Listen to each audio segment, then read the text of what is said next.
اللہ تعالیٰ نے اپنے نبیاں نو معراج کرائی، سب نبیاں نو معراج کرائی۔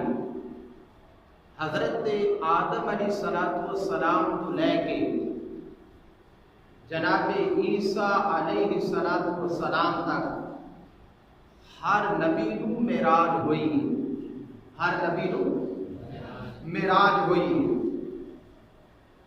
معراج کا معنی ہے بلندی عطا کرنا، اور جیسی معراج اپنے آقا و مولا امام الانبیاء علیہ السلام کو اللہ پاک نے کرائی، ایسی معراج کسی کو بھی نہ کرائی۔